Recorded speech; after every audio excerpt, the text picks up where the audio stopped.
Have you ever thought about the ethics of space tourism? The pros and cons of just sending people with a stupid amount of money to space. Let's face it, only the rich are going to be able to afford this. Well, that's what I'm going to be talking about today. First, who would run the tourism companies? Technically, any and every single company can send a rocket to space. But for this video, we're just going to assume it's only the companies connected to the government like NASA and the ESA. However, this is how the meeting of the countries would go. We should have the space agency because we have one of the highest space things in the world. But we also have really good space companies, and we won the space race. I'm also on the top of the space companies in the world. China should have it. I agree. Most people live in Asia anyway, so either me, China, or Japan should have it. But Europe is super fancy, and only fancy people will be able to afford to even go. And most people, rich people, live in Europe anyways, so we should have it in Europe. Plus, I have the highest dollar value. Who said that we were transferring the money to euros? How do we know you won't steal some of the money? I think it should be split up evenly. I think whoever has it should get more money because they're hosting it.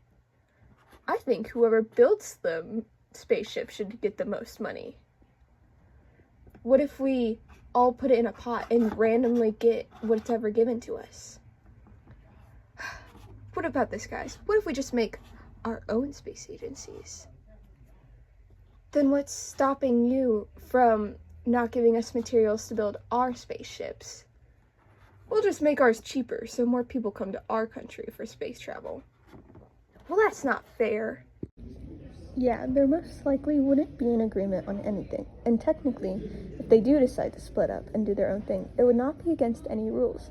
The United Nations has declared that no one can own anything in space and everyone should have the right to space travel. Second, what does it take to make the rockets? Well, believe it or not, but it's really expensive to build one.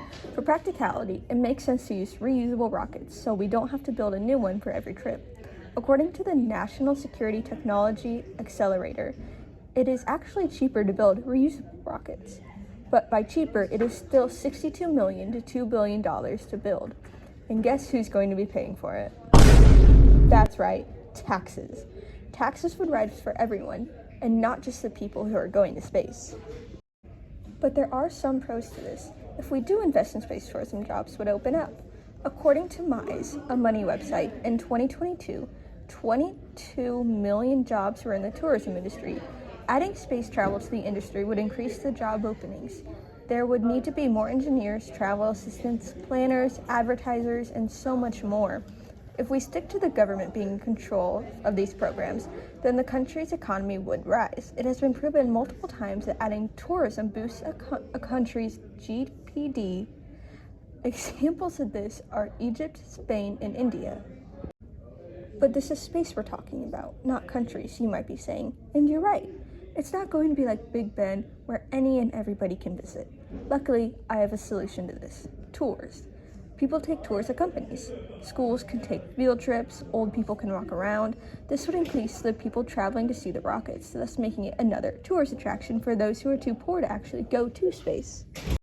There are cons, of course. As you would expect, this would cause a rise in global warming and pollution. A BBC article says that rocket oil, if spilled, can ruin the soil for generations.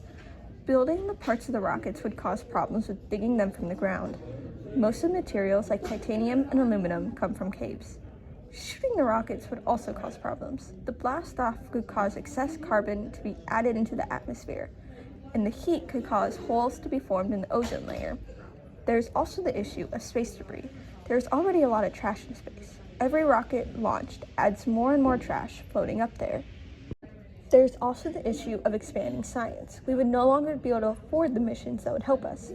It would all have to go to tourism. The budget for building the big rockets for research would go down, causing issues with us trying to discover new planets. Scientific discoveries would plummet. Overall, space tourism would be a risky move. There's so many pros and cons, and so much more that we might not even be able to expect. We can't predict everything when it comes to space. I hope you learned something from this video.